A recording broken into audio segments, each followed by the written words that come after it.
कभी कभी हमारी जिंदगी में ऐसे पल आते हैं जो हमें सोचने पर मजबूर कर देते हैं कि क्या इस दुनिया में अच्छाई की कोई कदर है। लेकिन किस्मत का खेल भी बड़ा अनोखा होता है। सुबह के 9 बजे थे। स्नेहा गुप्ता अपनी नौकरी पर पहुंच चुकी थी। वह मुंबई के एक बड़े सुपरमार्केट में कैशियर के रूप में काम करती थी। उसकी मुस्कान के साथ ग्राहकों का स्वागत करना, बिलिंग करना और खुद को सबसे तेज और सटीक कैशियर साबित करना उसकी रोजमर्रा की दिनचर्या थी।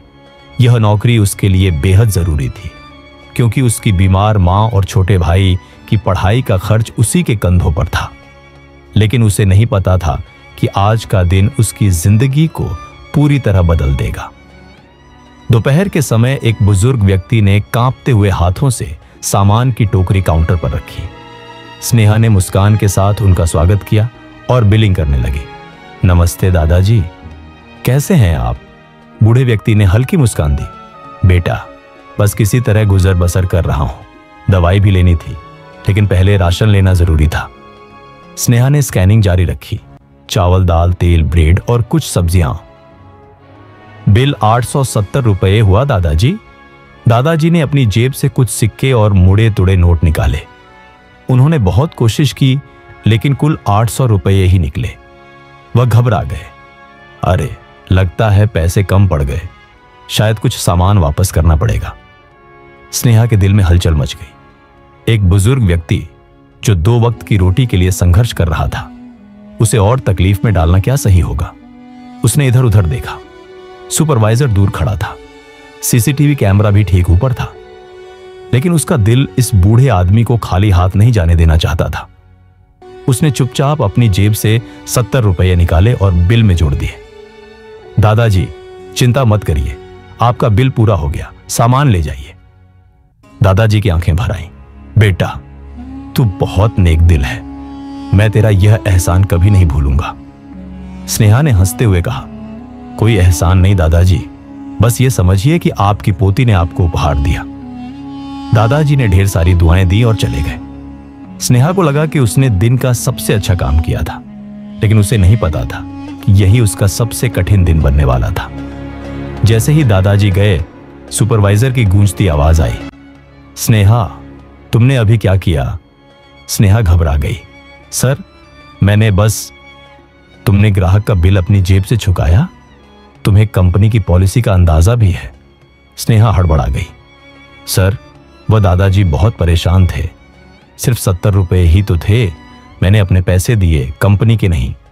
सुपरवाइजर का चेहरा गुस्से से लाल हो गया। यह बिजनेस है, चैरिटी सेंटर नहीं। तुम अब और इस सुपरमार्केट में काम नहीं कर सकती। तुम्हें अभी और इसी वक्त नौकरी से निकाल दिया जाता है। स्नेहा के पैरों तले जमीन खिसक गई। एक छोटी सी मदद और इतनी बड़ी सजा। उसकी आंखें छलक आईं, लेकिन उसने खुद को संभाला। ठीक है सर, अगर इंसानियत की कोई जगह नहीं है तो मैं भी यहां काम नहीं करना चाहती। सुपरवाइजर ने सिक्योरिटी गार्ड को बुलाया। इसका बैज और यूनिफॉर्म ले लो और इसे बाहर निकालो। स्नेहा ने बैज निकाला, गार्ड के हाथ में दिया, बैग उठाया और बिना कुछ कहे सुपरमार्केट से बाहर निकल गई। शाम के 7 बजे थे। वह एक पार्क की बेंच पर अकेली बैठी थी। उसकी आंखों में आंसू थे, लेकिन वह उन्हें गिरने नहीं दे रही थी। तभी एक गाड़ी उसके सामने आकर रुकी। गाड़ी से वही दादाजी उतरे जिनकी उसने सुबह मदद की थी। बेटा, तू यहां इस तरह क्यों बैठी है? क्या हुआ? स्नेहा ने सिर झुका लिया।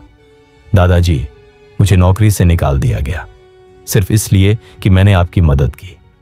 दादाजी कुछ देर चुप रहे, फिर मुस्कुराए। बेटा, तुझे क्या लगता है तूने गलत किया?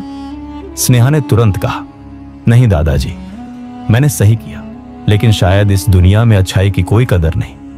दादाजी ने हल्की मुस्कान दी। बेटा, अच्छाई की कदर देर से होती है, लेकिन होती जरूर है। फिर उन्होंने ऐसा खुलासा किया जिससे स्नेहा के पैरों तले जमीन खिसक गई। जिस सुपरमार्केट ने तुझे निकाला वह मेरा ही है। स्नेहा हैरान रह गई। क्या? दादाजी ने सिर हिलाया। हाँ बेटा, मैंने ये सुपरमार्केट 25 साल पहले शुरू किया था। अब मेरा बेटा और मैनेजर इसे चलाते हैं।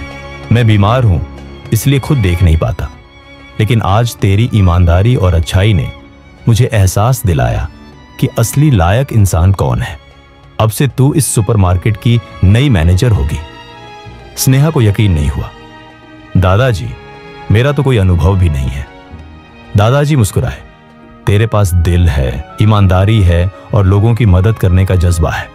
यही एक अच्छे लीडर के गुण होते हैं।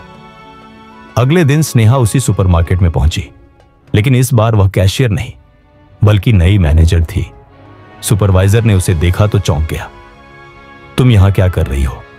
स्नेहा मुस्कुराई। अब से मैं यहां की नई मैनेजर हूं और सबसे पहले मैं यहां की पॉलिसी बदलने जा रही हूं।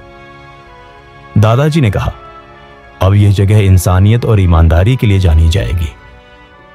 स्नेहा ने सीखा कि अच्छाई का फल देर से मिलता है, लेकिन मिलता जरूर है।